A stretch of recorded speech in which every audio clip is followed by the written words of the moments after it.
hermanos. ¿Me escuchan? ¿Me escuchan? Este, ¿Está en on?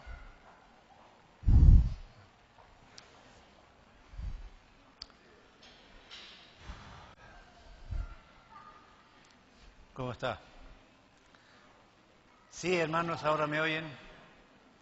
¿Me oyen?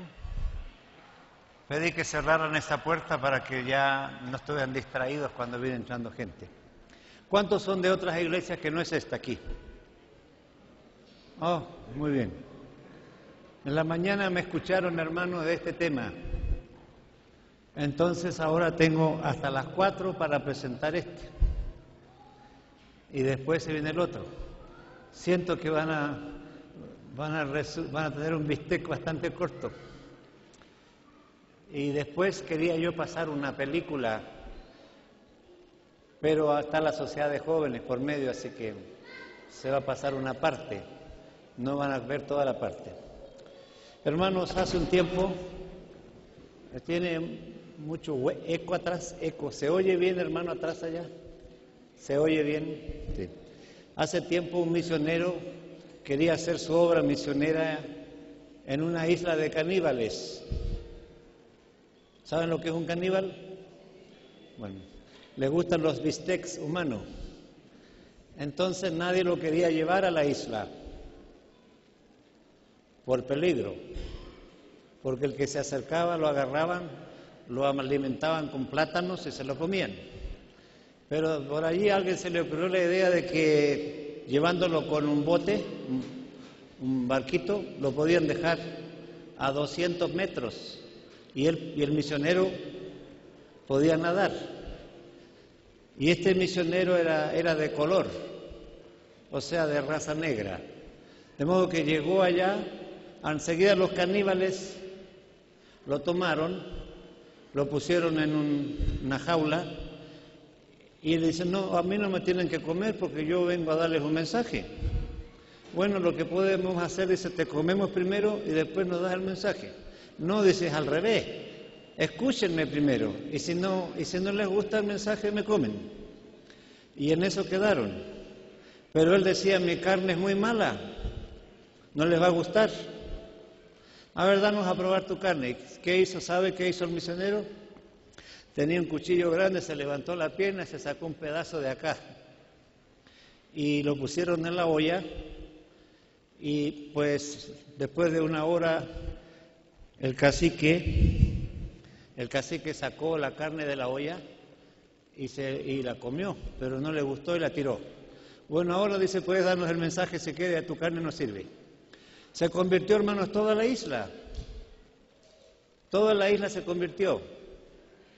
Y llegó una gran fiesta de celebración de nuestro Señor Jesucristo. Entonces el cacique le preguntó, ¿qué pasó en aquella oportunidad que tu carne no sirvió?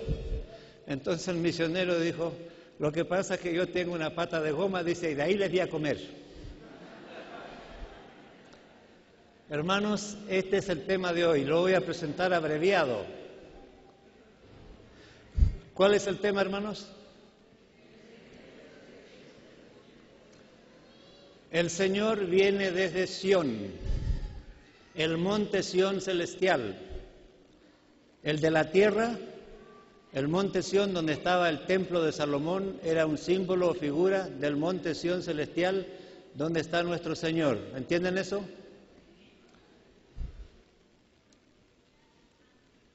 Perdón. Tiene un montón de exigencias esto. No sé cuál. Ahí está. Muy bien. Aquí nos dice que hemos llegado al monte Sión, la ciudad de Dios, Jerusalén celestial, a la compañía de muchos millares de ángeles, a Dios el juez de todos, a Jesús el mediador. Jesús nuestro Señor vive en el monte Sión. ¿Están de acuerdo? Digan amén cuando están de acuerdo. Ahí vive nuestro Señor ahora, en el monte Sión. Por eso es que cuando Daniel capítulo 2 dice que una piedra es cortada del monte, es porque viene del monte Sión. Y quiero explicarles algo de esto. Cuando David planeó construir el templo, mandó a ingenieros al monte a cortar piedras, los fundamentos del templo. Y entre esas piedras estaba la piedra angular, grande de 10 metros por 3 o 4. Esa es la piedra angular del templo de Salomón, donde caían dos murallas. Esa piedra representaba ¿a quién? Esa es la piedra angular. Es un resumen de lo que voy a decir. La piedra angular era nuestro Señor Jesucristo. Luego lo trataron mal, lo mataron, lo crucificaron, pero resucitó, subió al cielo y subió al monte. No allí en Jerusalén, sino subió al monte Sión, el trono de Dios. Es la misma piedra, pero ya no es piedra muerta, es piedra viva. Subió al monte Sión, y cuando Daniel dice que del monte es cortada una piedra no con mano, es nuestro Señor que sale del monte. ¿Están de acuerdo? Miren ahora. El monte Sión, ya les expliqué eso. Otros nombres dados al monte Sión: santo monte, santuario, templo, casa de Dios. ¿De dónde vendrá el Señor, hermanos? A ver, repitan, ¿de dónde viene? De Sión.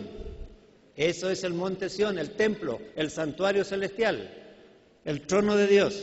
De allí viene. Y esta palabra monte era morada de los dioses paganos aquí en la tierra. Se usa la palabra, la Biblia usa los términos de las naciones que rodeaban a Israel. Los paganos adoraban a sus dioses en los montes. Como los montes eran las moradas de los dioses, la Biblia usa que el monte de Dios es el monte santo, la morada de nuestro Dios. Aquí hay un ejemplo. Alzaré mis ojos a los montes. ¿De dónde vendrá mi socorro? Mi socorro viene de Jehová, que hizo los cielos y la tierra. Para el salmista, el socorro no venía de los montes donde se adoraban a los dioses paganos, sino que el socorro venía del monte Sión celestial. ¿Quién mora en el monte celestial? Nuestro Señor Jesucristo. El diablo llevó a Jesús a un monte, ¿y qué pidió el diablo allí? Le dijo a Jesús: adórame. ¿Se dan cuenta que lo llevó a un monte? Ahí tenía el diablo su santuario. Y Salomón, cuando dejó de ser el hijo de Dios porque apostató, le construyó a sus esposas paganas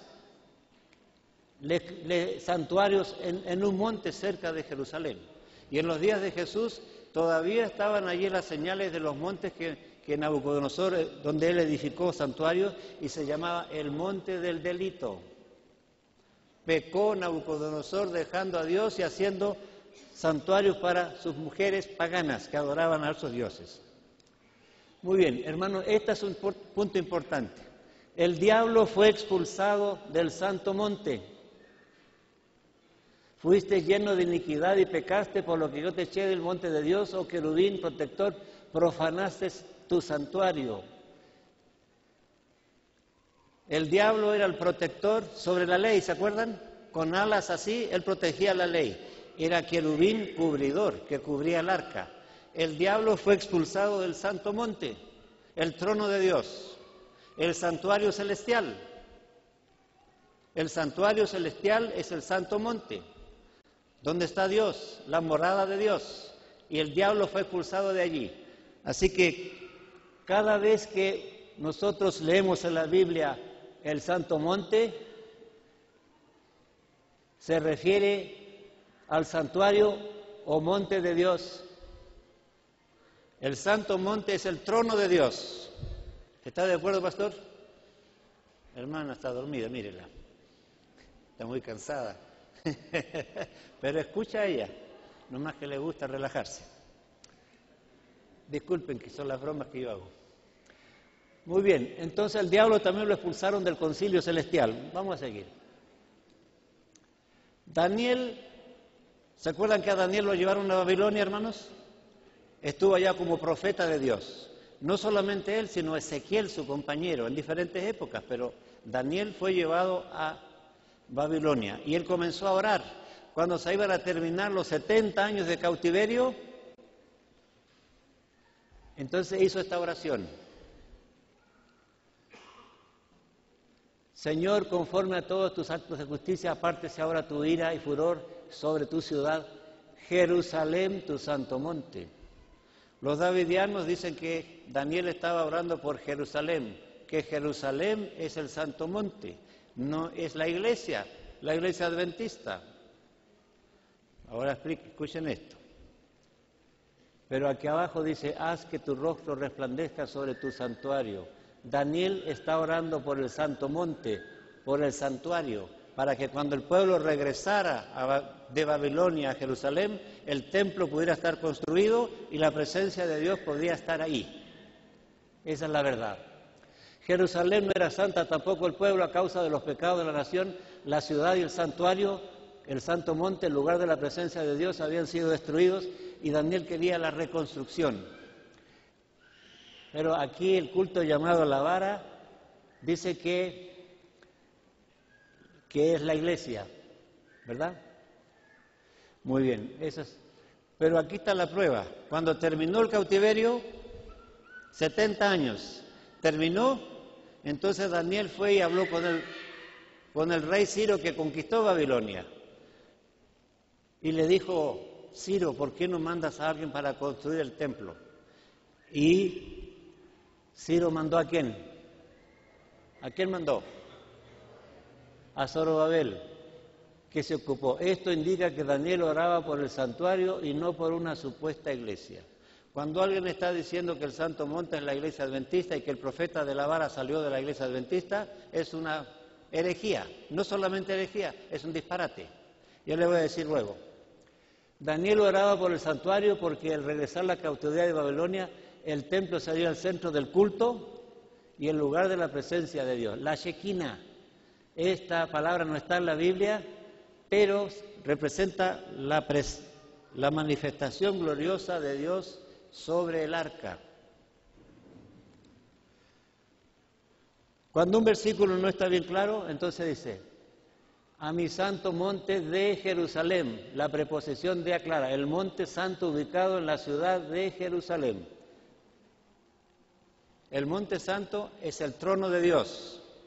Si el templo se hubiera reconstruido de nuevo y el pueblo hubiera sido fiel, allí hubiera estado la presencia de Dios. Muy bien. Este nombre, Santo Monte, en los idiomas de los reyes, representa la morada de un Dios. Hermanos, el Santo Monte representa la morada de una deidad. ¿Están de acuerdo o no? El Santo Monte representa la morada de Dios. Cuando Dios sacó a su pueblo de Egipto y edificaron el tabernáculo en el desierto, ¿dónde estaba la morada de Dios? La morada de Dios estaba aquí.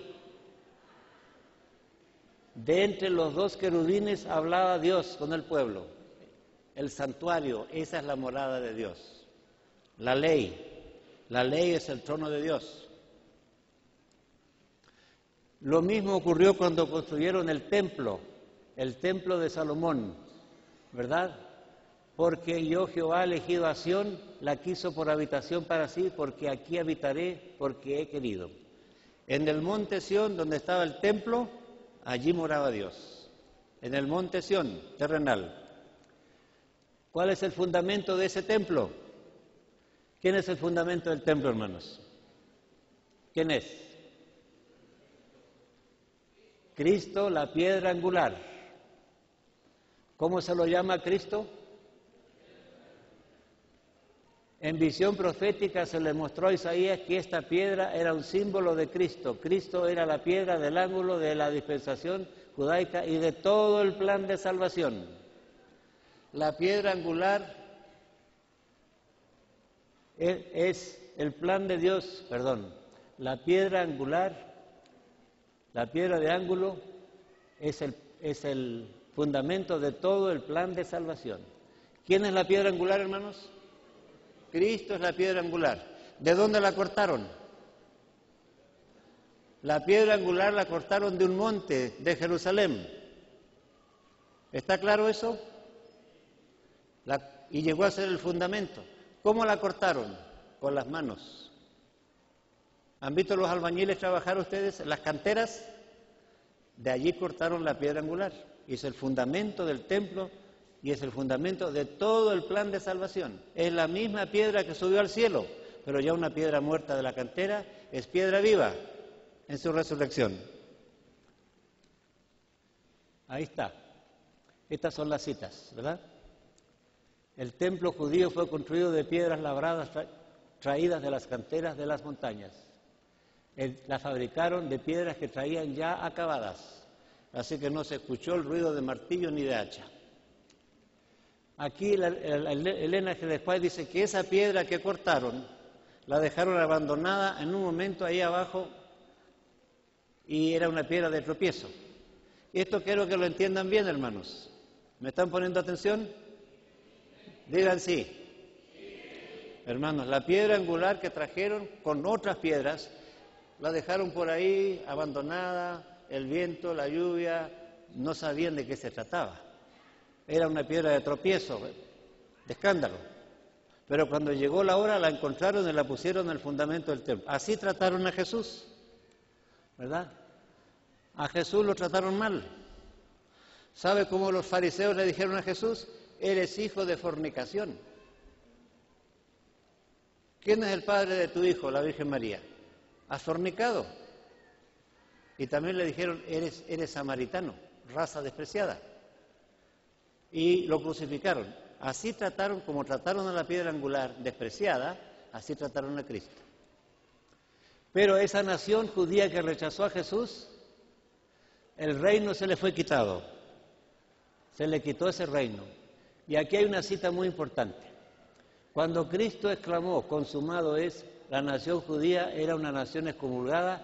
Desde ese momento la gente podría ir a Dios sin sacerdote y gobernante. Hermanos, los davidianos dicen que van a ir a Jerusalén a formar un gobierno teocrático, pero el Espíritu de Profecía dice que la nación quedó excomulgada cuando Cristo murió, no más rey ni sacerdote, la gente podía ir como usted, directamente a Dios. La nación judía no tiene más parte en el plan de salvación. El judío y yo y usted tenemos el mismo derecho de ir a Dios sin sacerdote, sin pueblo. No hay ni un gobierno más en la tierra. Hay otra evidencia. Y la nación que rechazó esa piedra, Jerusalén, fue destruida por los romanos, ¿verdad? Pero aquí dice que cuando Cristo venga, los que rechazan al Señor, esta piedra de tropiezo les parecerá una montaña vengadora. En este capítulo, en estas páginas, se habla de la piedra angular, la piedra rechazada, la piedra que resucitó, la piedra que va a venir a establecer su reino. Es la misma piedra. ¿Qué dice el Elena G. de White sobre esa piedra en este mismo capítulo? Capítulo 65, hermanos, del deseado de todas las gentes. La piedra Jesús, por su resurrección, fue declarado Hijo de Dios. La piedra Jesús, en su segunda venida, había de revelarse como el Señor del cielo y de la tierra. Entonces, ¿quién es la piedra angular? Nuestro Señor, que viene en su segunda venida. ¿Dónde fue Jesús después de la resurrección para establecer su morada? Ahora nuestro Señor en el cielo ya no es la piedra angular. Es nuestro abogado, hermanos. ¿Cuántos dicen amén? Mire, hermano, tenemos tal pontífice, la piedra angular es ahora piedra viva que se sentó a la diestra del trono de la majestad en los cielos. Este trono aquí, este trono, es el Monte Santo, el santuario. El santuario es el Monte Santo.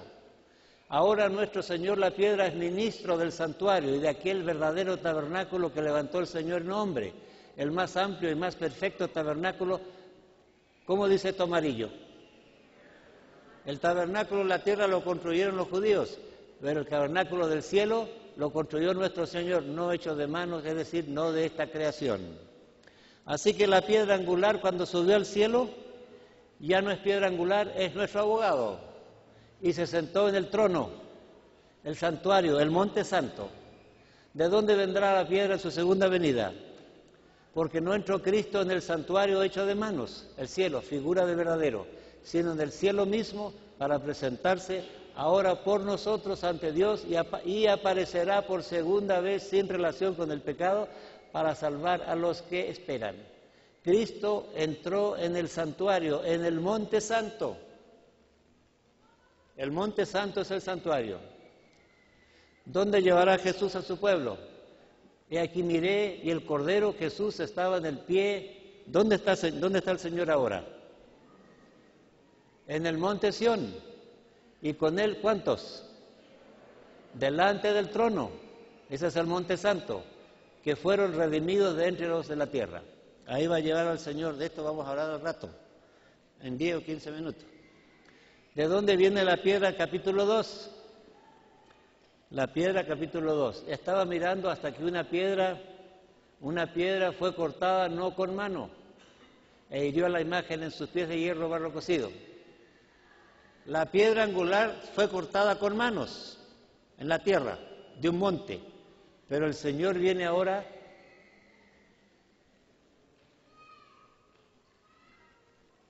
del santo monte y es cortada no con mano. Vamos a ver el siguiente versículo. La piedra que hirió a la imagen fue hecha Hermanos, vamos a leer esto. Estabas mirando hasta que una piedra fue cortada no con mano e hirió a la imagen en sus pies de hierro barro cocido y los desmenuzó. Noten esa palabra, desmenuzó. Entonces fueron también desmenuzados el hierro, el barro cocido, etcétera, y desaparecieron los planetas. ¿Dónde golpeó la piedra, hermanos? ¿Aquí o en la cabeza? En los pies. ¿Saben ustedes por qué golpeó en los pies? ¿Por qué no golpeó en la cabeza? ¿O en el estómago? ¿O en el vientre? Vamos a ver eso. Mas la piedra que hirió a la imagen fue hecha un gran monte que llenó toda la tierra, de manera que viste que del monte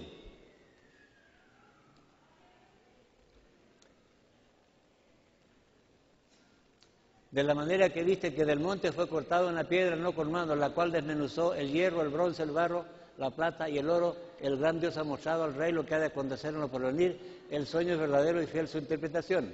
El Dios del cielo levantará un reino. El gran Dios ha mostrado al rey lo que ha de acontecer. Tengan en mente esto: el gran monte, el gran Dios, el Dios del cielo. Hermanos, ahora esta piedra es cortada del santuario. El santo monte, la piedra de Daniel 2 viene del santo monte. ¿Cuál es el santo monte? El trono de Dios. Por eso es que esta piedra es cortada no con mano. Quiere decir que el Señor sale del santuario celestial, sale del monte santo, ninguna mano humana lo toca, sale con su propia divinidad. Él es divino, es una piedra divina, nadie la corta, nadie la extrae. Sale en la segunda venida del santuario y viene a la tierra a hacer juicio. La piedra angular la cortaron con manos, es la que subió al cielo. La cortaron con manos de la montaña, del monte. Esta subió al monte santo ahora, pero no es cortada por nadie, es la piedra divina que sale por su propia divinidad. Es la misma piedra, pero ahora es nuestro Señor, que destruye a las naciones. La vara del pastor dice que ellos son la piedra. Ella, que ellos son, y los 144.000. No es una piedra sola, dice que son muchas piedras. Y entonces muchas piedras llegan a formar parte, llegan a ser un gran monte. Eso es falso, hermano, falsa hermenéutica.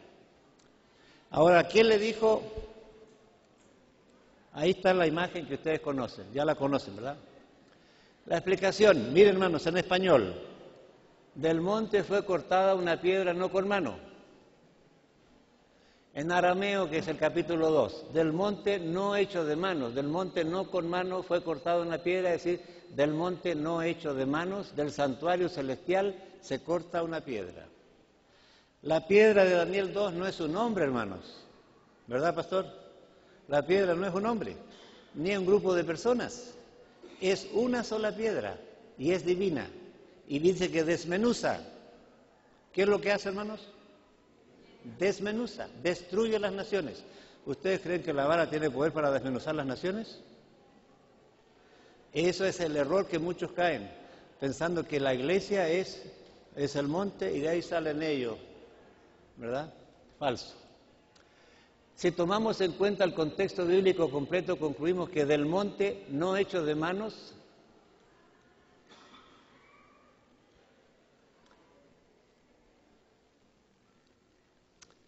hermano, el diablo está trabajando aquí.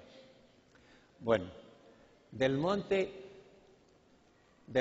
no hecho de manos, es decir, del santuario celestial, fue extraída o cortada una piedra, y ese es nuestro Señor. Recordemos la historia de la piedra angular. Fue cortada de las montañas por manos humanas. Esa piedra era una figura de Cristo, cayó sobre Jerusalén y la desmenuzó. Muy bien. ¿Cuántos han oído hablar de esta palabra? Esta mañana pregunté, aquí había como 1000 personas. Le pregunté si habían escuchado alguna vez esa palabra. ¿Quién la conoce? Es que usted es teólogo, ¿no? Hermanos, el trono de Marduk, dios principal del rey Nabucodonosor, Etemenanki. Este era el gran centro religioso llamado Esagila. Aquí está el Etemenanki. Ya les explico. Torre Etemenanki, el templo de Marduk. 7 pisos, 7 escalones, 7 elevaciones. No se puede entender Daniel 2, hermanos, si no se sabe esto. Era el gran monte de adoración de ¿quién? Él tenía su templo, así como ustedes tienen este templo, Nabucodonosor tenía su templo. Su trono estaba ahí arriba. Tenía 7 niveles y en cada uno se adoraba un astro del cielo. En el 7º estaba el trono, el gran dios Marduk, dios principal y dios creador de Babilonia. ¿Sabían eso ustedes?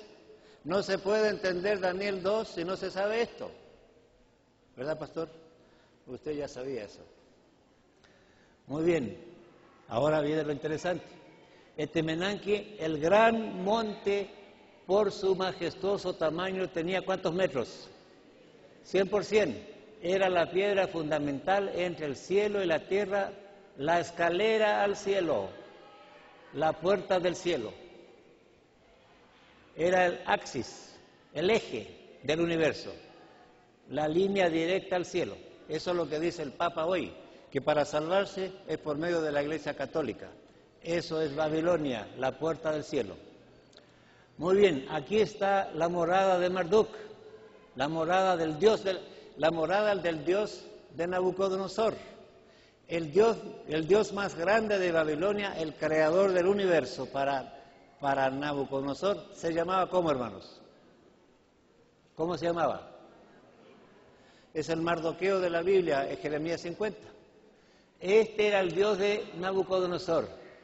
Y esta palabra asiria, este edificio que está aquí, era la casa del gran monte. La morada del dios de Nabucodonosor era pero especialmente ahí arriba, ahí está el trono. La casa del gran monte, Ekur.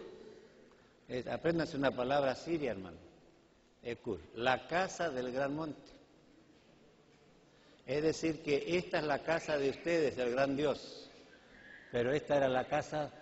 Marduk era el gran monte porque había asumido todos los poderes de todos los dioses conquistados por Nabucodonosor. Era el gran dios de la Babilonia, del cielo y de la tierra. Según Nabucodonosor, su reino llegaba hasta el cielo y hasta los confines de la tierra. Cuando Daniel le dijo, del monte es extraída una piedra, enseguida él pensó, de mi monte. Del monte es extraída una piedra que destruye las naciones. Él pensó, de mi monte, no, porque Daniel le dijo, el Dios del cielo, del Dios del cielo viene la piedra. Pero usó esta ilustración para mostrarle que la piedra venía de Dios. La piedra venía del trono. ¿De dónde venía la piedra, hermanos? Del trono. Este era el santuario. Así que él entendió que la piedra venía del santuario del Dios del cielo. Por eso no se puede entender Daniel si no se sabe esto. Ustedes vayan al internet y busquen Etemenanki. ¿Cómo dije, hermanos? No se olviden de esa palabra. Es la escalera al cielo. Y según Nabucodonosor, su reino llegaba hasta el cielo y hasta los confines de la tierra. Ecur, la casa del gran monte. Él lo heredó. Cuando conquistó a Siria, el gran monte era este rey, este Dios, el Dios del viento de Asiria. Igual la altura, construido del valle. Cuando Nabucodonosor conquistó a Siria, su Dios Marduk llegó a ser el gran monte. Todo heredaba. Esos son costumbres paganas. Él asumía todos los poderes de todos los dioses. Así que era el gran Dios. Y moraba en el Etemenanki. Y cuando se le dijo, del Dios del cielo, del monte viene la piedra, entendió que venía del monte de Dios, del Dios del cielo. Ahora, ¿qué dijo Daniel a Nabucodonosor? El Dios del cielo, no tu Dios. El gran Dios, no tu Dios Marduk. La tierra fue hecha un gran monte, el Dios del cielo. Cuando la piedra toca, toda la tierra se convierte en el monte, en el gran trono de Dios. Eso es. Aquí no hay nadie que diga yo soy profeta y yo soy la piedra que sale de la iglesia. La verdad es que el profeta de la vara fue expulsado de la iglesia. Muy bien. No le voy a explicar esto ahora porque está un poco... ¿Qué significa que la piedra hirió a la imagen de los pies de hierro barro cocido? Los paganos adoraban a sus dioses postrados a sus pies. La piedra hiere al altar de idolatría. ¿Cuál es ese altar de idolatría? Hermanos, el altar de idolatría es el cambio del sábado por el domingo. Aquí está el espíritu de profecía. Que en el tiempo final habrá una unión religiosa. Cambió el sábado por el domingo. Y el domingo es el altar de idolatría. Y el domingo se cambió allá abajo, a los pies de la imagen, durante el Imperio Romano. Ahí se cambió el sábado por el domingo. Por eso que la piedra ataca allí, al altar de idolatría, porque los paganos adoraban a los pies de la imagen, como hoy los guadalupanos van y se arrodillan delante de la Guadalupe. Por eso se llama el altar de idolatría. El cumplimiento de la profecía que viene del monte no ha llegado, hermano. La piedra no ha caído. ¿Ustedes han visto venir al Señor Jesucristo del cielo? La piedra no ha caído. Los de la vara dicen que ellos son la piedra. Dios herirá primero a los que crearon el falso día de reposo y a los que adoran el día falsificado. Esto anula la protección de la vara de que ellos son la piedra. Los idólatras serán castigados por Cristo, la piedra, y ese tiempo aún no ha llegado. ¿Se entiende por qué la piedra golpeó con fiereza desmenuzadora? Desmenuzadora a los pies de la imagen. Porque ahí se cambió el sábado por el domingo. Ahí se originó la marca de la bestia. A los pies de la imagen se originó la marca de la bestia en la época de Roma. ¿No es cierto? Muy bien, vamos. ¿Qué entendió Nabucodonosor? El Dios del cielo levantará un reino. Entonces Nabucodonosor dijo, ciertamente el Dios vuestro es Dios de dioses. Para Nabucodonosor, Marduk era el Dios, pero entendió que el gran monte, el Dios mayor, el Dios creador, era el Dios del cielo. Muy bien, aquí hay una cita del Espíritu de Profecía que dice que del trono de Dios refugió luz sobre Nabucodonosor. Muy bien. ¿De dónde vendrá el Dios del cielo y de la tierra, hermanos? Vendrá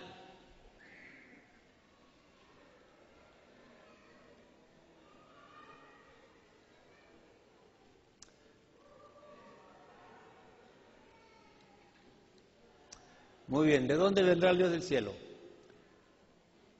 Cristo no entró en santuario hecho de manos, figura del verdadero, sino en el cielo mismo. Viene del santo monte, del santo, y aparecerá por segunda vez. Reflexión. Leamos en voz alta, todos, lean.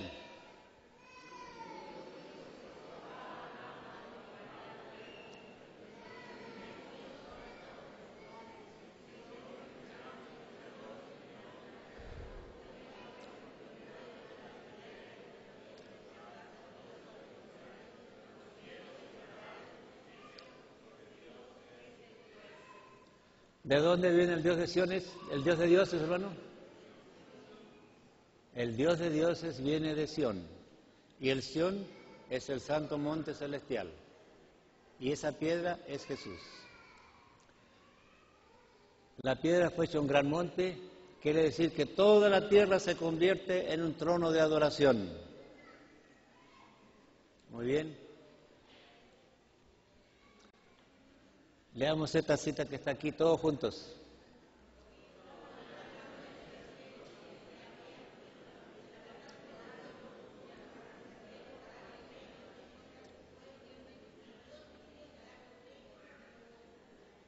Toda la naturaleza llega a ser un trono de adoración. ¿No dice Isaías 66? Ahora repitan. De mes en mes.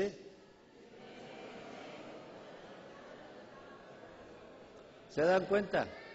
Toda la tierra un centro, un trono de adoración. De mes en mes y sábado en sábado, toda carne vendrá a adorar. Ahora, esta es la conclusión. La piedra cortada con mano por los albañiles del monte de la vieja Jerusalén fue, ¿qué piedra fue esa? En la segunda venida la piedra, Cristo, piedra viva, es cortada no con mano del monte santo, del santuario celestial, de la nueva Jerusalén. ¿Está claro eso? Ahora, ¿quién es la única piedra? Mire, aquí dice que Pedro, lleno del Espíritu Santo. ¿Qué dice? Lean.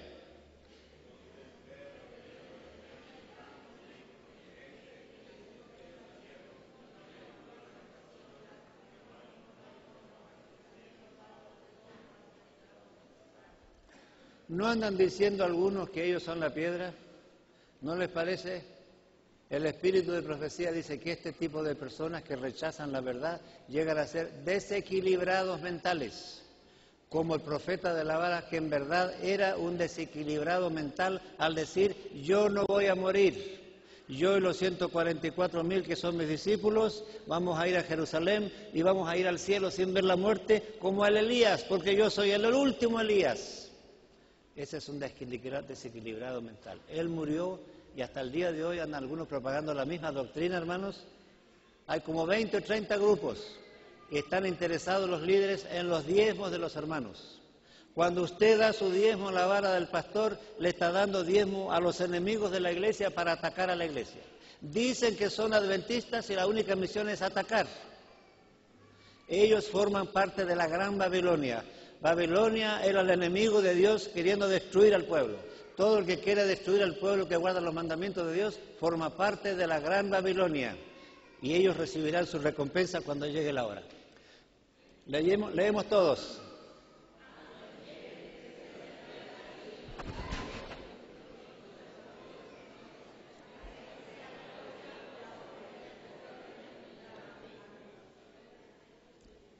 Necesito un músico ahora. Vamos a canto 2 estrofas nomás, a la capela. ¿Quién se puede parar aquí adelante? A ver, uno que cante. Párense todos, hermanos. ¿Quién quiere empezar? ¿De ahí mismo?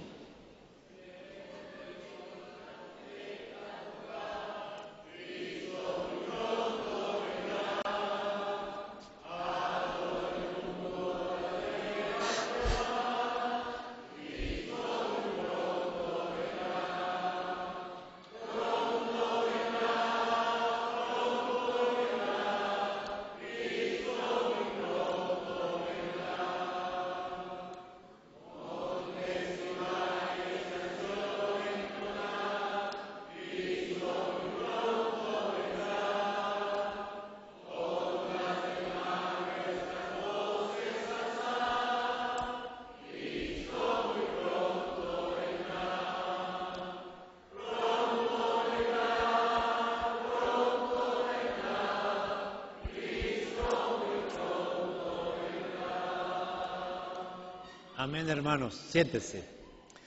Ahora vienen los 144. Hermanos, hasta las 5. Porque a las 5 vamos a pasar una película. Hasta las 6. Pero no van a alcanzar a verla toda. Porque después los jóvenes tienen su tiempo. Así que empezamos, hermanos. ¿Quién puede leer a alguien que dice ahí?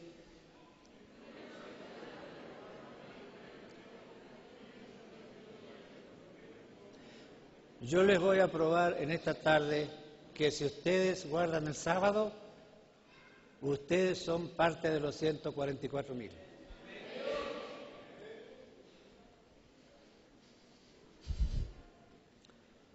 Ese es mi nombre, hermanos. No me lo puse yo. Si hubiera sido yo, me pongo Juan González. Está más fácil, ¿verdad? Pero me lo puso mi mamá. Mis abuelos nacieron en Europa, pero mis padres nacieron en Chile. Y como le dije en la mañana, ¿qué sería de México sin Chile? Pero he vivido en los Estados Unidos por 30 años y allá está mi familia. Muy bien, pongan atención, voy a ser breve aquí porque esto es para 50 minutos. En Apocalipsis 7, Juan, y vi otro ángel de donde sale el sol diciendo, no hagáis daño a la tierra, ni al mar, ni a los árboles, hasta que hayamos sellado. ¿Dónde? Vamos a dejar que cante ese niño primero.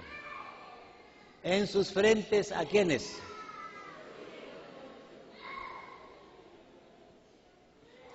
Notes que los siervos de Dios son sellados en sus frentes, son siervos de Dios. ¿Quiénes son los sellados, hermanos? Los siervos de Dios son los que guardan los mandamientos. De paso, quiero decirles que estos CD están a disposición. Aquí la iglesia puede proveerlos para que ustedes los miren tranquilos y los pasen y los estudien, pero llevará trabajo para los que son acá. Entonces, aquí dice que vi. Muy bien. Y oí. ¿Qué pasó aquí? Escuchó que el número de los sellados eran 144,000 de todas las tribus de los hijos de Israel. En el libro de Santiago dice que todas las tribus de Israel son los hermanos de la iglesia. ¿Han leído eso? Así que los 144,000 ya existían en la época de los apóstoles. Son los hermanos de la iglesia a todas las tribus de Israel. La palabra sello, hermanos, la palabra sello viene de Moisés.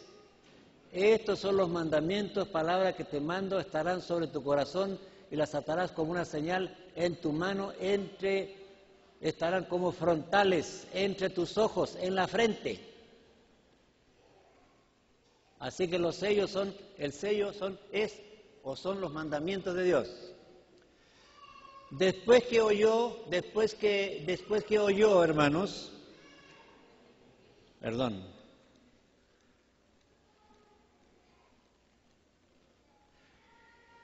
Después de esto miré, observó y aquí una gran multitud, la cual nadie podía contar, de toda nación y tribu y pueblo y lengua, que estaban delante del trono y en presencia del Cordero, vestidos de ropas blancas, con palmas en las manos. Primero escuchó. Yo una vez pensé que yo era el único teólogo que creía en esto, pero después escuché que había otro por ahí. Oyó que eran 144, pero cuando miró, ¿cuántos eran? Millones. Oyó que eran 144,000, pero cuando miró en la visión eran millones, de toda nación, tribu y pueblo. Eso quiere decir, les voy a adelantar, que los 144,000 y los millones es el mismo grupo. Ahora, después, estas son las características de la gran multitud. Las características de la gran multitud de toda nación están en pie delante del trono, han salido de gran tribulación, han lavado y emblanquecido su ropa en la sangre del Cordero, les sirven día y noche en el templo, no tendrán hambre ni sed, el Cordero los pastoreará, los guiará a fuentes de agua viva, Dios enjugará las lágrimas de ellos, vestidos de ropas blancas y palmas en sus manos. La hermana Juárez dice, las palmas significan que han ganado las victorias y los mantos blancos que han sido revestidos ¿de qué? Ahora, en el libro El conflicto de los siglos, capítulo 41, la hermana White habla de los 144. Delante del trono sobre el mar de cristal, ese mar de vidrio, se haya reunida la compañía de los que salieron victoriosos de la bestia y de su imagen y de sus señales, con el Cordero en el monte Sión, teniendo arpas de Dios. ¿Están quiénes? En el cielo, que fueron redimidos de entre los hombres, cantan un cántico nuevo delante del trono, un cántico que nadie podía aprender, sino los 144.000. Es el cántico de Moisés y del Cordero, un cántico de liberación, es un cántico de su experiencia. Enseguida, en este capítulo, enseguida la hermana White aplica los rasgos o características de los 144.000 a la gran multitud, al revés. En este capítulo la hermana White, los rasgos de la gran multitud los aplica a los 144.000. Ahora, estos son los rasgos de la gran multitud. Y la hermana White los aplica a los 144.000. Ustedes tienen que leer el conflicto de los siglos. Habla de los que han ganado la victoria sobre la bestia y empieza a describir todas estas características. Y son las características de la gran multitud, pero está hablando de los 144.000. Entonces, hermanos, ¿qué significa? Los 144.000 y la gran multitud, ¿qué es? El mismo grupo. Juan oyó el número 144 y al mirar descubrió que eran una gran multitud. Aquí Apocalipsis 14, no al 5. Esta es la misma cita. Están delante del monte Sión, son 144.000 redimidos. Estos son los que siguen al Cordero por donde quiera que va. Fueron comprados entre los hombres por primicias para Dios, para el Cordero. Y en sus bocas no se halló, ¿qué cosa? ¿Qué no se halló, hermanos? Mire, la vara del pastor dice que son los 144.000 y yo no he visto gente más mentirosa. El profeta fundó su propia iglesia y dice ser adventista. Está interesado solamente en los diezmos de los hermanos. Y ustedes piensen, usted da alguna vez un diezmo a esa vara, usted está dándole a alguien dinero para atacar al pueblo de Dios. Y esa es la obra de Babilonia. Ahora, sobre este pasaje que está aquí, de los 144.000, la hermana White dice esto. Este pasaje representa ¿qué cosa? El carácter del pueblo de Dios. Así que el número no es lo importante, es el carácter. Yo pregunto, ¿cuál es el carácter de usted? ¿Anda siempre enojado, peleando contra el pastor? El carácter de los 144.000. Vamos a ver eso. Entonces no son judíos. El profeta Lavara dice que son judíos que andan trabajando entre los indios o entre los oaxaqueños o andan trabajando con usted y con nosotros. Entonces los 144.000 dice que tienen que ser judíos. ¿Y cómo andan trabajando entre ustedes? Dice que tal vez tiene una gota de judío. ¿Me parece una mentira?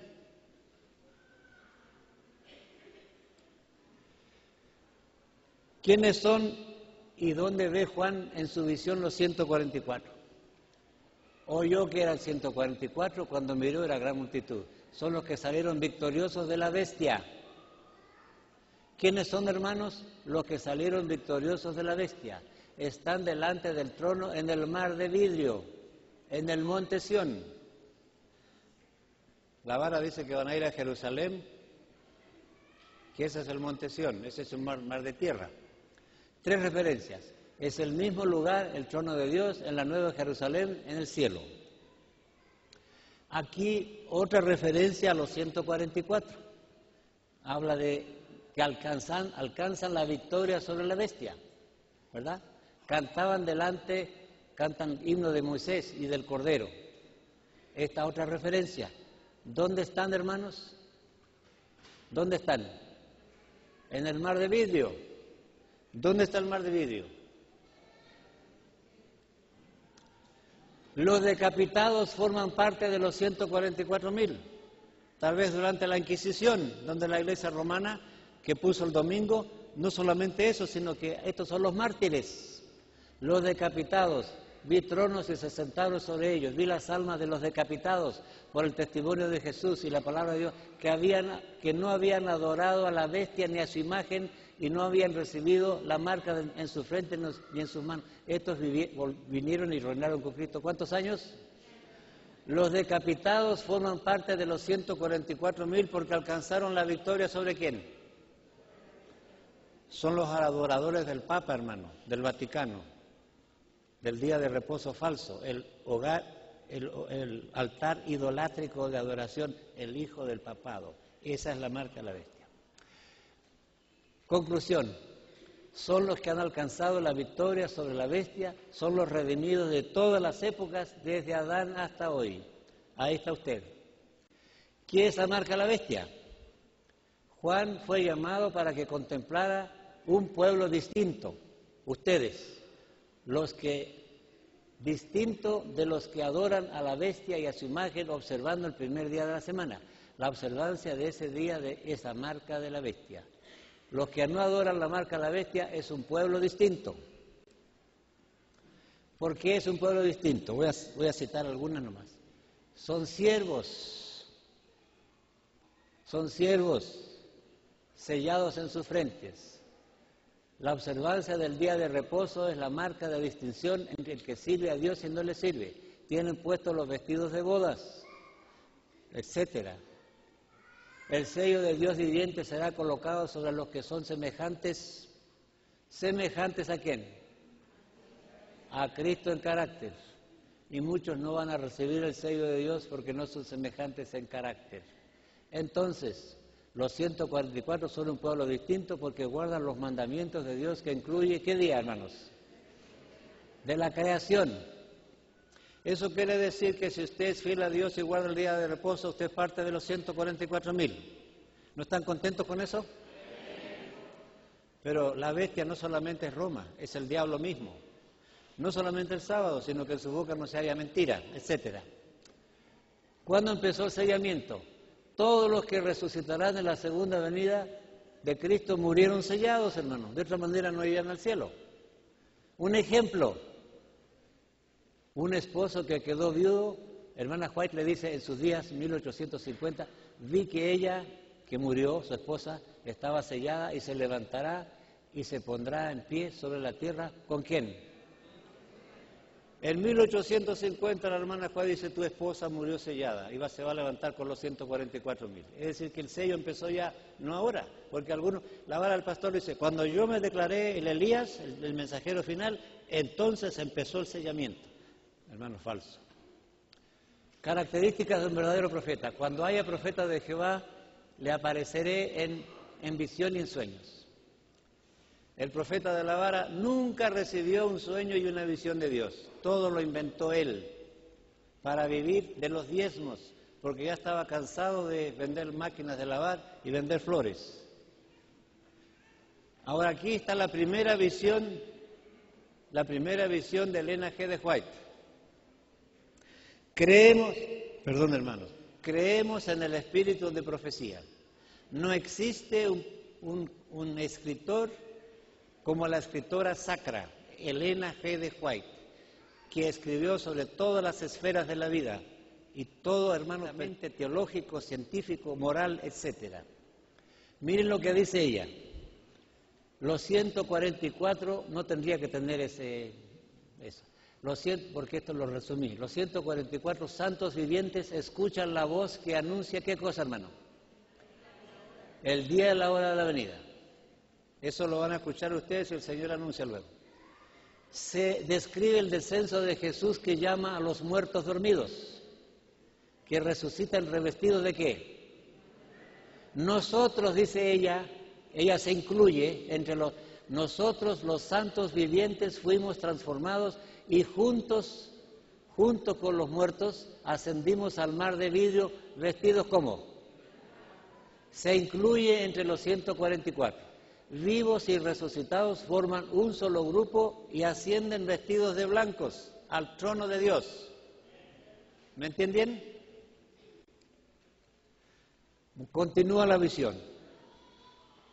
En el monte Sión estaba delante de nosotros y sobre el monte había un hermoso templo. Cuando íbamos a entrar en él, Jesús alzó su melódica voz y dijo: únicamente los 144, me faltó un cero, ¿verdad?, entran en este lugar, y exclamamos ¿cómo? Mire que está interesante esto. Llegaron al santuario celestial y Jesús le dice a los 144, los resucitados y los vivos, todos subieron juntos, todos vestidos de blanco, quiere decir todos perdonados. Y les dice, solamente los 144.000 pueden entrar aquí. ¿Querrá decir esto, hermanos, que algunos de los que estaban ahí no tenían que entrar? Y hay una explicación. Aquí toda la Biblia, aquí hay que mirar para atrás. Esta explicación podemos dar. ¿Qué explicación podemos dar? Todos eran dignos porque estaban vestidos ¿de qué, hermanos? Habían sido perdonados por la sangre de Cristo. Nadie podía ser excluido. Para entender la expresión, solo los 144.000 pueden entrar, debemos ir al Levítico, donde se explica que los siervos de Dios que entraban en el templo no debían tener defecto para no profanar el santuario. Por lo tanto, lo que dice Jesús era un elogio o un encomio a todos los que allí estaban. Los siervos de Dios que entraban en el templo, los levitas, no tenían que tener defecto. Ningún jorobado, y se menciona varias características. Entonces ahora los 144.000 que llegan al cielo, todos podían entrar porque estaban vestidos de blanco y todos habían sido perdonados. Esa sería la explicación bíblica. Comentarios del N.G. de White. No debemos, perdón hermanos, aquí se me escapa. Este aparato tenía que ser más grande. No es la voluntad de Dios que sus hijos entren en disputas por cuestiones que no ayudarán espiritualmente, como quienes formarán parte del grupo de los 144. Esto lo sabrán dentro de poco, sin sombra de duda, los elegidos de Dios. Esforcémonos para estar entre los 144. El carácter. Es decir, sabemos que los 144.000 serán trasladados de entre los hombres el día de la venida del Señor, pero no sabemos quiénes de entre ustedes. Si usted es fiel y si somos fieles, formamos parte de los siervos de Dios sellados a sus frentes, se los llama 144. Ahora aquí está alguna interpretación incorrecta sobre la vara del pastor. En 1930 este individuo, un vendedor de flores y máquinas de lavar ropa, nacido en Bulgaria, se declaró el antitípico profeta Elías del tiempo del fin. No era teólogo, dice que recibió un mensaje de Dios. Los teólogos adventistas rechazaron sus enseñanzas como herejías. Prometió abandonar la idea, no cumplió su palabra. Por escrito, enseñó que así como el Elías fue trasladado sin ver la muerte, él y sus discípulos que creían en su mensaje, los que llamó 144.000, serían trasladados al cielo sin ver la muerte. Ahí está la cita donde está. Inmediatamente exigió a sus discípulos, ¿qué cosa, hermano? Primero y segundo diezmo. Ese era su interés. El centro de su mensaje era que debían ir a Jerusalén llevados por los ángeles, y allí formarían un gobierno teocrático, es decir, dirigido por Dios, donde él sería el rey, y de ahí saldrían a predicar a todo el mundo y se convertía en la gran multitud. Según él, el sellamiento comenzó cuando él comenzó a predicar. Enseñó que el carruaje de Daniel, de Dios, de Ezequiel, bajó a California para darle la bendición. En ese entonces los adventistas eran ¿cuántos, hermano? Dice, la mitad serían los 144 y el resto vírgenes fatuas. Murió aquí, en Waco, Texas. Al morir su esposa declaró el movimiento abolido, pero hoy hay más de 20 grupos que predican la misma herejía. Ellos se identifican como el segundo remanente. Ellos dos, volviendo a Daniel, dicen que la piedra que es cortada del monte, dice, el monte es la iglesia, y a mí me sacaron de allí, me cortaron, pero del monte es extraída una piedra y ese es nuestro Señor. Nuestro Señor es la piedra final, el Salvador del mundo. ¿Qué dice la inspiración sobre esa idea de ir a Jerusalén? No voy a leer todo esto, pero aquí está, ustedes pueden tener copia de eso. En Ezequiel 21, profetas y reyes primeros escritos, dice que es una idea satánica, que no habrá más rey en Israel. Cristo será el próximo rey, hermanos. Comentario bíblico adventista. Al morir Jesús, Judá quedó excomulgado, el pueblo puede ir a Dios sin sacerdote y gobernante, sin rey. Así que el próximo rey en Israel no será uno de la vara, sino nuestro Señor Jesucristo. Recordemos que el verdadero profeta ve a los 144 no en la vieja Jerusalén, sino en el mar de vidrio delante del trono de Dios, en el monte Sión, la nueva Jerusalén. Muy bien, aquí hay una advertencia del Espíritu de Dios. La hermana White dice que estas personas que predican estos mensajes que dividen a la iglesia, hermano, dividen, siguen su propia chispa, embrollan la verdad con falsas teorías, rechazan el consejo de los hermanos y avanzan por su propio camino y llegan a hacer lo que el diablo quiere. ¿Qué cosa es eso? Lean. ¿Qué dice ahí, hermano? En alta voz, ¿qué dice ahí? Hermanos, creer que yo soy un profeta y que no tengo error y que no voy a morir y que el Señor me va a llevar al cielo en su carruaje, que los ángeles van a llevar a... Eso es un desequilibrio mental. Cuando el diablo toma posesión de la mente, ya no ven la luz, son desequilibrados mentales. Ahora aquí está el origen del número 144. Hermano, quiero decirles que en los libros de teología adventista esto no está. Esto lo saqué de un espíritu de profecía. Por eso algunos dicen que soy el profeta de la nueva luz. Díganlo desde la vara que Cameron es el profeta de la nueva luz, no ellos. Eso es un chiste, hermano.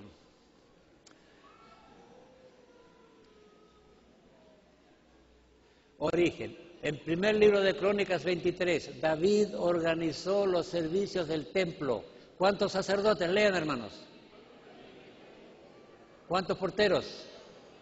¿Cuántos músicos? ¿Cuántos eran en total? 32,000 levitas. Aquí hay una cita que acompaña esa. Y constituyó por turnos los sacerdotes en sus oficios conforme a lo ordenado por David su padre, y los levitas, los músicos, en sus cargos para que alabasen y ministrasen delante de los sacerdotes cada cosa en su día, asimismo los porteros por orden cada puerta, porque así lo había. Hay 3 grupos: sacerdotes, músicos y porteros. Ahora vean cómo está dividido esto. Los 4, aquí está la cita de la hermana White, hermano. Comentario Bíblico Adventista 7A es el último de los... Página 106, Review and Herald, en 1905. En 1905 dijo la hermana White. Por eso yo a manera de chiste digo, los teólogos de Montemodelo están atrasados en 100 años. No se enojen ustedes, ¿verdad? Los 4,000 músicos estaban divididos en ¿qué, hermanos? 24 grupos. Cada uno dirigido por 12 hombres instruidos especialmente y hábiles en el uso de instrumentos musicales. La obra de los porteros también estaba exactamente dispuesta. ¿Cuántos grupos? Se dividió los sacerdotes en ¿qué? Y se hizo un registro exacto de esta división. Cada grupo de estos estaba debidamente organizado con su jefe y cada uno de los grupos debía ir ¿dónde? A Jerusalén 2 veces al año para ministrar en el santuario durante ¿cuánto? Aquí están los 3 grupos. 3 grupos de 24, 72 en 6 meses. Y 3 grupos de 24, de 72 grupos el resto del año. ¿Cuántos grupos son, hermanos? 144 grupos de levitas. Ahora, si ustedes dudan de eso, aquí está la cita, Comentario Bíblico Adventista, exactamente debajo del primer libro de Crónicas 23. Busque Comentario Bíblico Adventista al dorso, primer libro de Crónicas 23. Ahí la hermana White habla de estos grupos, está la cita, de los 24 grupos. 24 de sacerdotes, 24 de músicos y 24 de porteros. Total, debían ir estos grupos 2 veces al año. Como eran 32.000, había suficiente gente. No era la misma gente, eran 24 grupos. Total, 72, 144 grupos de levitas. ¿Por qué tantos? Se aplicó una distribución amplia para que el servicio de Dios no fuera una carga para unos pocos. Por eso, hermanos, que aquí se usan a los diáconos y diaconisas y mucha gente trabajando para que el pastor no tenga toda la carga. El número 144 era un número literal. El número 144, un número literal de los siervos de Dios en el templo. Eran descendientes de los levitas, hermanos. Descendientes de los levitas que no se arrodillaron ante el becerro de oro, la bestia, el buey Apis de Egipto, el dios del sol. Eran 144 grupos de miles. En el Apocalipsis el número 144.000 es una multiplicación de los 144 grupos y es dado a los siervos de Dios que alcanzaron la victoria ¿sobre qué, hermanos? Sobre la bestia. Y de su número y de su marca, Juan los ve presentes como siervos delante del Dios en el trono. Ahora hay una cosa interesante aquí. En el griego de Apocalipsis no aparece la palabra 1000, singular, sino plural, miles. 144 grupos, 144 miles. En inglés dice thousands, 144 miles, no 1000. Y eso nos lleva al origen. Eran 144 grupos de miles. ¿Estoy destruyendo la teoría adventista? No. Para mí esa es la explicación correcta. Hay que ir al origen. 144 grupos de miles. Las características de los 144 grupos de rasgos de carácter los tienen los 144 miles en el cielo. Le voy a mostrar eso. Ahora estos levitas fue el remanente. ¿Qué le pasó a esto, hermano?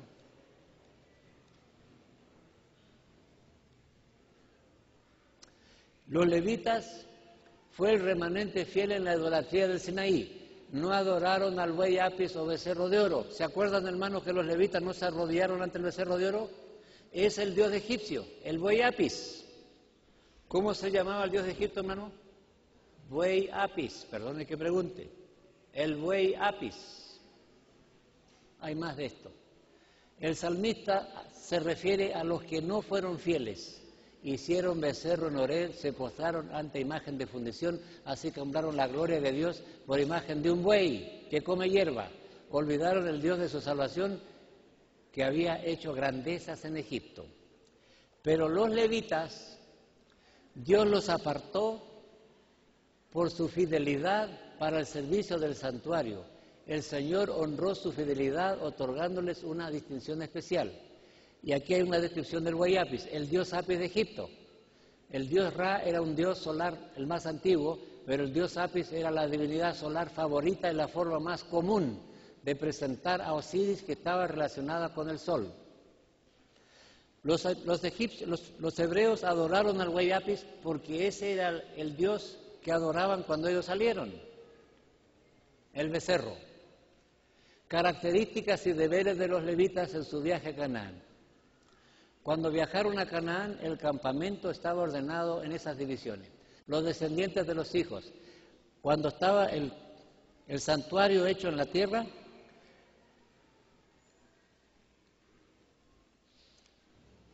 hermanos, los coatitas cuidaban el arca, los meraritas cuidaban el zócalo y tablas, los gersonitas cuidaban los velos. Es decir, los hijos de Leví se encargaban de cuidar el templo. El viaje de Israel por el desierto. A ver, ¿qué decía ahí? Ahí está. Cuando viajaron por el desierto, hermanos, al salir de Egipto a la Canaán, el arca del pacto iba delante de ellos, transportada por sacerdotes, hijos de Coat. La santa ley de Dios había de encabezar la vanguardia. Hermanos, cuando viajaban a la Canaán terrenal, ¿quién iba adelante? La ley de Dios. Los adventistas, cuando viajan a la Canaán celestial, delante de ellos el mensaje es la ley de Dios. Delante de ellos iba Moisés. Los sacerdotes comunicaban y así avanzaban. Moisés alcanzó la victoria sobre la bestia. ¿Qué pasó aquí?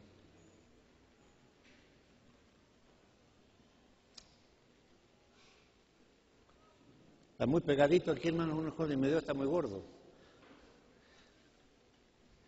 Característica de los 144 siervos levitas del Antiguo Testamento que se aplican a los 144.000 de Apocalipsis. Ahora quiero mostrarles que las características de los siervos son las mismas. Dios castiga al faraón con 10 plagas. Antes de salir de Egipto celebran la Pascua. El faraón los persigue con 600 carros. Dios abrió y cerró el Mar Rojo. Perece el faraón. El único Dios vivo era el faraón, Dios de Egipto, sacerdote del sol y adorador del buey Apis. Pereció con todo el ejército y se cantó el cántico de Moisés. ¿Dónde se cantó, hermanos? En el Mar Rojo. Ese canto representa la destrucción final y el triunfo de Dios sobre todos los enemigos de Dios y de la justicia. Entonces quiere decir que el cántico que se cantó allí se va a cantar ahora en el trono de Dios. Los 144.000 en el cielo no están en el mar de vidrio, están en el mar de cristal. Allí se canta el cántico de Moisés. Moisés fue el libertador humano, pero Cristo fue el que liberó en verdad. Ese canto no se había cantado antes en el cielo, es un cántico nuevo. Solo podían cantarlo los redimidos de entre la tierra, no los habitantes de otros mundos ni los ángeles que estaban presentes cuando Jesús llegó al cielo con el remanente. Así que el cántico de Moisés se cantó en el mar Rojo, pero ahora se va a cantar ¿dónde? En el mar de vidrio. Muy bien. ¿Cómo alcanzó Moisés la victoria sobre la bestia? A Moisés se le ofreció el trono de Egipto, pero tenía que adorar a sus dioses. Él rehusó. Entonces él alcanzó la victoria sobre la bestia porque no adoró al dios Sol de los egipcios. Estoy resumiendo. Segunda característica. Los levitas no se arrodillaron ante el buey Apis y no se contaminaron ¿con qué?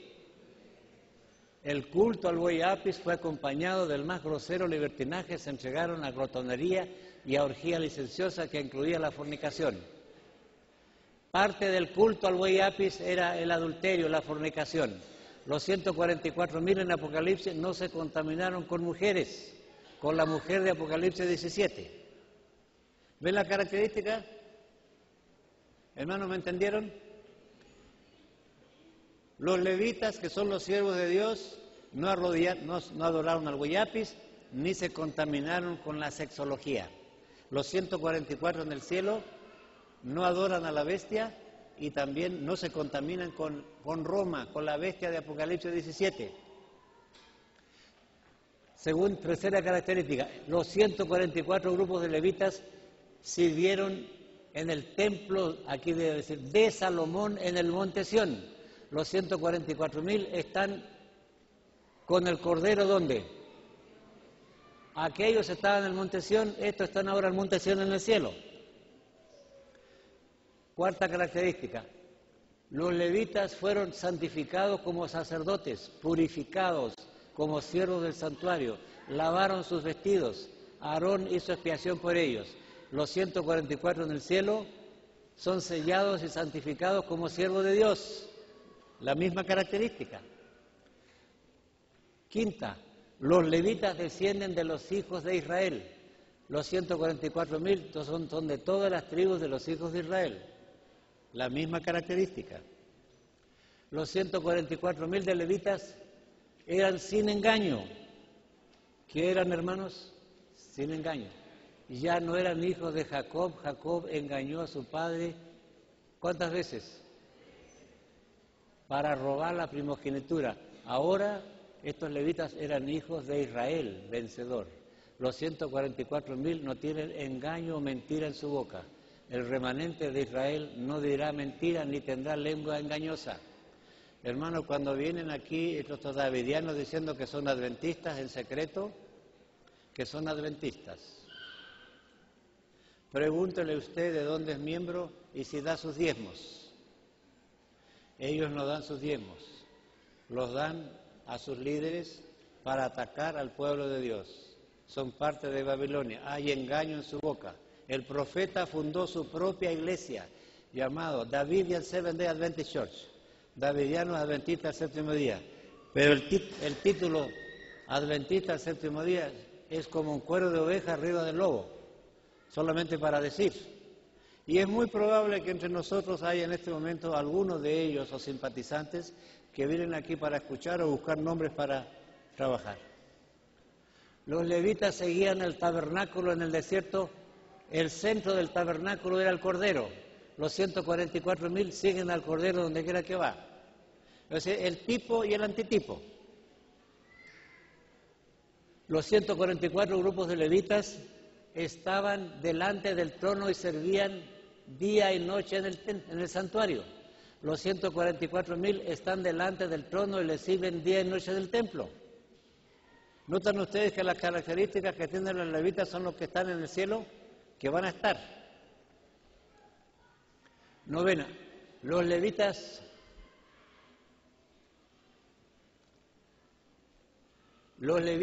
cantaban delante del trono. Los músicos levitas iban con sus trompetas delante del trono. El trono era el arca del testimonio. Los 144.000 cantan delante del trono donde está la ley. Los levitas fueron purificados y lavaron sus ropas antes de servir. Los 144.000 han lavado sus ropas y las han emblanquecido en la sangre del Cordero. Los levitas pasaron por tribulación grande en el desierto. ¿Por cuántos años, hermanos? Los 144.000 vienen de gran tribulación en su lucha con el pecado y perseguidos por el dragón y la bestia. Los levitas fueron pastoreados por el Cordero en el desierto y los llevó a fuentes de agua viva. Los 144.000 no tendrán hambre ni sed porque el Cordero los pastoreará. Los levitas eran sacerdotes de Dios. Los 144.000 serán, futuro, sacerdotes de Dios y de Cristo. 14, el remanente fiel que salió de Egipto.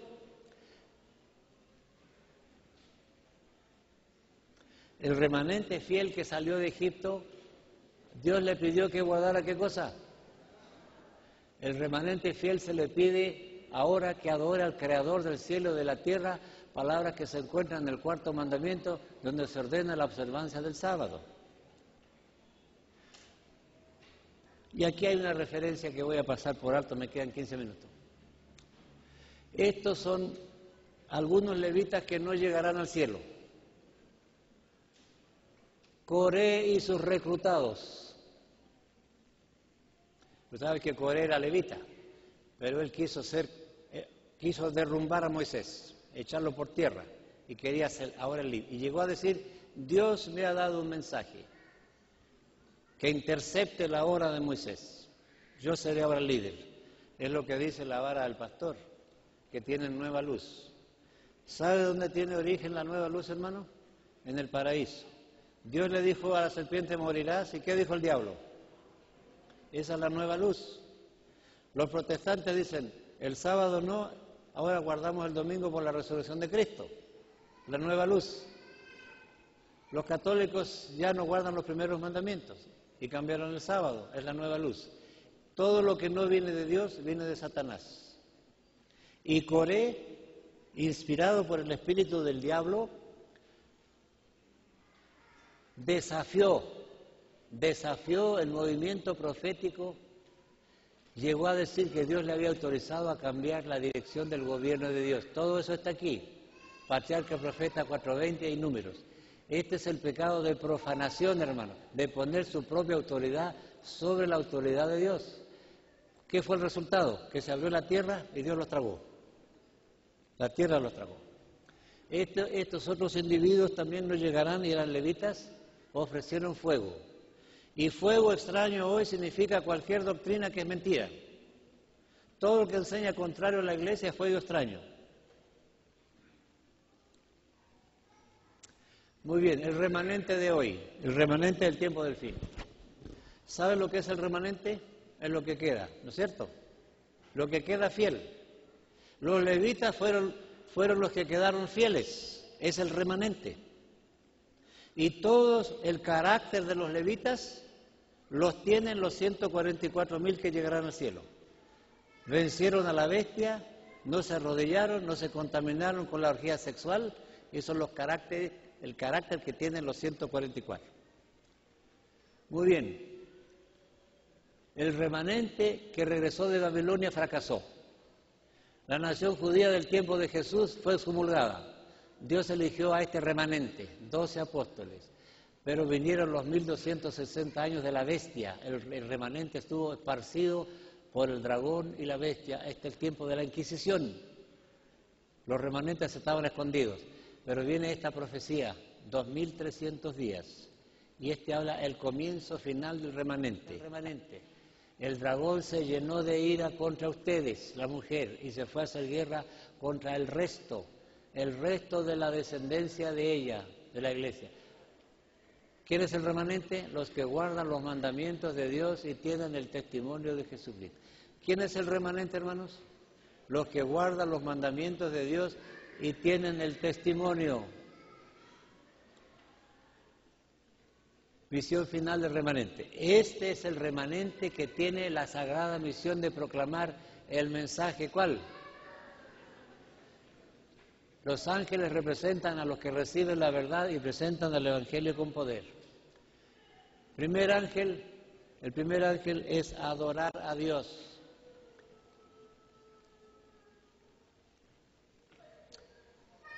Hermanos, la ley de Dios debe encabezar la vanguardia. ¿Se acuerdan, hermanos, que los levitas cuando iban a Egipto, cuando iban a Canaán, qué iba adelante? La ley de Dios. La ley de Dios debía encabezar la vanguardia. Es el remanente que iba a Canaán. Ahora ustedes, el pueblo adventista, va a la Canaán celestial y la ley de Dios debe encabezar la vanguardia. Por eso el primer mensaje es la invitación a adorar al Creador. Palabras que están en el cuarto mandamiento de la ley de Dios. Adorad a aquel que hizo el cielo y la tierra y la mar y la fuerza de las aguas, porque dice, la hora del juicio ha venido. Muy bien, el segundo ángel cayó Babilonia, quiere decir deslealtad al Dios verdadero. Salid de ella, pueblo mío. Y el tercer mensaje es rechazar la marca de la bestia. Los 144.000 son los que alcanzaron la victoria sobre la bestia. ¿Qué es el remanente? Sin pretender ser sectaristas. Bueno, esto. Los adventistas del séptimo día creen con humildad que este movimiento es el que se designa en Apocalipsis. Creen además que todos los que adoran a Dios con completa sinceridad serán miembros del grupo final. ¿Cuál es este, hermanos? El resto, mencionado en Apocalipsis 12:17. Ninguna otra iglesia está proclamando este mensaje. Ninguna otra iglesia. Las iglesias populares han declarado abolidos los mandamientos de Dios y la bestia adulteró el testimonio. La bestia adulteró.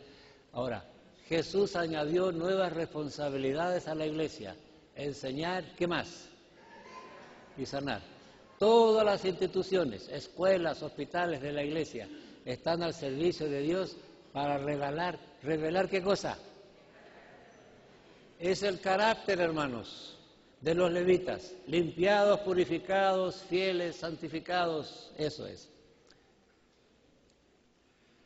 Conclusión final, los levitas servidores del santuario guardaban, custodiaban el testimonio. ¿Qué es el testimonio? Noten esta palabra, testimonio del hebreo adu significa prueba, evidencia y testigo del verdadero Dios. Este señor fue siervo de la Conferencia General y escribió este libro. Era un profesor de hebreo convertido. Testimonio, prueba, evidencia y testigo del verdadero Dios. Ustedes proclaman el testimonio, están proclamando que la ley de Dios es una prueba, un testigo y evidencia del verdadero Dios. Los 10 mandamientos son el testimonio. Los adventistas son hoy servidores del templo que es Jesús, guardan y custodian la ley de Dios que revela el carácter de ¿quién? Los levitas transportaron el testimonio por 40 años hasta llegar a Canaán. Los adventistas están transportando el testimonio a todo el mundo hasta llegar ¿dónde, hermanos?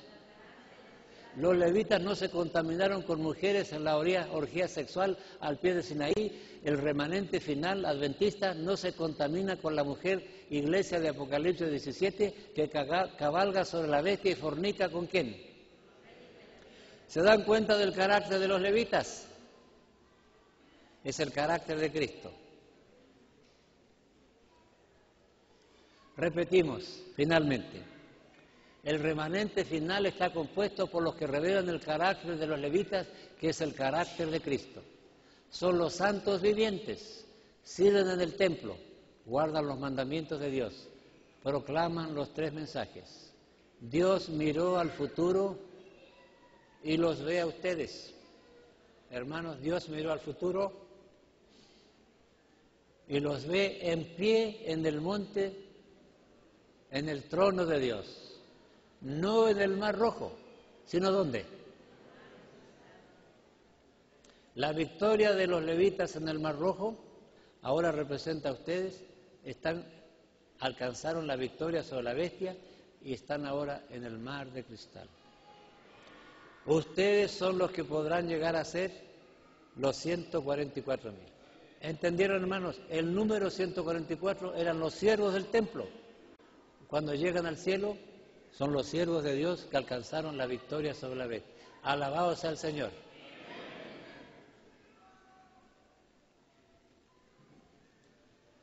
Ahí se acabó, hermanos.